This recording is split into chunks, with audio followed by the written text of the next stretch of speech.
Welcome to 34 Chandler Street. This house has the distinction of being in town, but you're on the edge of town. The best of both worlds. You have your own drilled well, which is unusual, but kind of nice not having to drink municipal water, even though Houlton Water Company's got a good system. Who wants the chlorine? Tilt-out insulated windows, and there's a big archway that takes you from the kitchen into the living room. And there's also an entry, so that when you come in, you don't have to dump everything into the kitchen that kids are famous for, or maybe your husband. So there's an entry, and this door will take us to the basement. We'll go down there last of all. There is a pellet stove in the living room.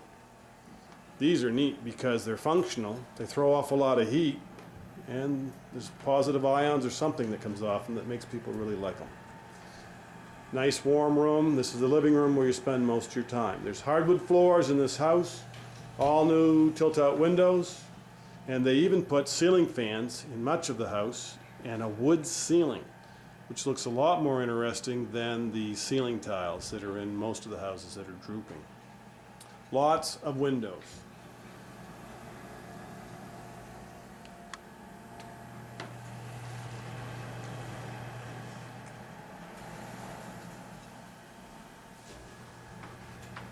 This is the entry with the little boot box on the side. Doesn't get used a whole lot. Good place to put the flag, and trick-or-treaters probably use it once a year. This is your formal dining room. Your kitchen's plenty big enough to eat in, but it's nice to have a formal dining room, or this could have been a first floor bedroom, because you do have a closet that's used as Lego Central. A pretty organized family that lives here. Takes very good care of the house.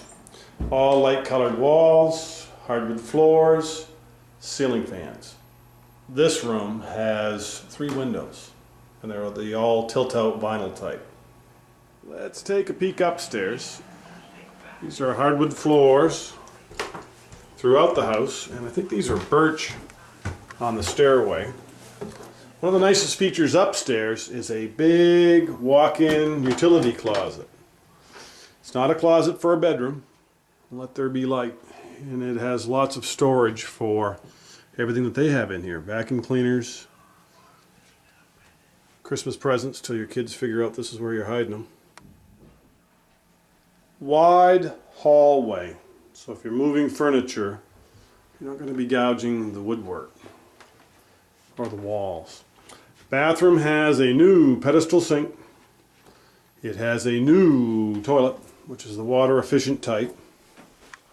It has a window for ventilation, and there's quite a bit of cabinetry with built-in drawers, 3 of them, and then this cabinet. That's a pretty nice place to hide the linens and medicine and other essentials. So that's your bathroom. We go across the hall to a mini hall that will access 2 bedrooms, or it could be a master bedroom with a dressing room suite. They happen to use this more for hobbies. Deep closet in this room.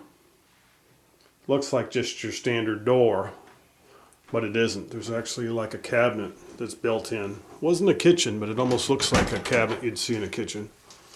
And so that's bedroom number 1 upstairs, and that's assuming you didn't use the bedroom in the formal dining room downstairs, because you've got a big living room and a kitchen that's eat-in size, so you don't have to have a formal dining room.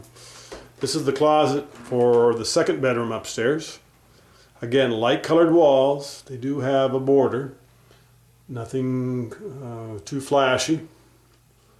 So there's really no repair work, no rugs to rip out. They're all hardwood floors. If you have children or you yourself have allergies, this is an ideal setup.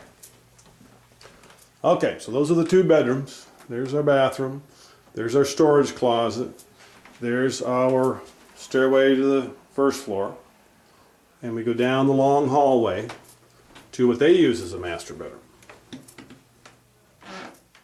This has 2 closets. His and hers, or hers and hers. I'm not sure which one's actually bigger, but you've got 2 closets, and this has 2 windows. This window would be on the south side, This window would be on the east side, so you get a lot of morning sun. And this would be the second closet. Very organized people, no avalanches when you open up the doors.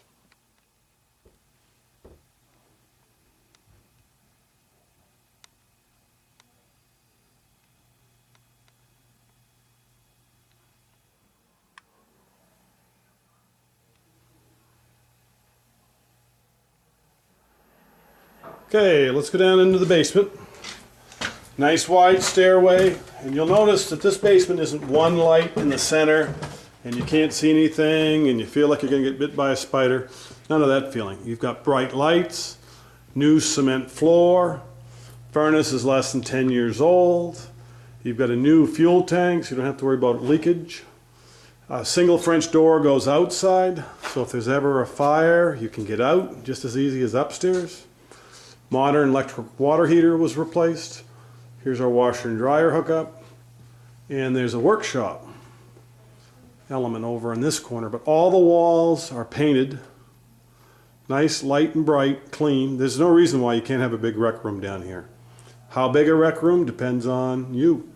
Just put some petitions, suspended ceilings so you can get to the wires and plumbing if you ever need to. And this would be a very cheap project because you don't have to add on, you just finish it off. This was built in 1949. That's before you had a lot of your materials that are not as solid wood. It's cross-braced. They just were built right, but it's not so old that it has like 1849 where you have knob and tube wiring and whatnot. Glass brick is kind of a neat feature. It'll let a lot of light. That's on the east side. This house is also very close to Pierce Brook, which has kind of a blue law, I guess you call it, where if you're under 12, you can fish it. But it's not designed for the adults. You gotta let the kids do it. And you do have nice modern circuit breaker wiring. Again, we mentioned there's a drilled well. This is the tank for that.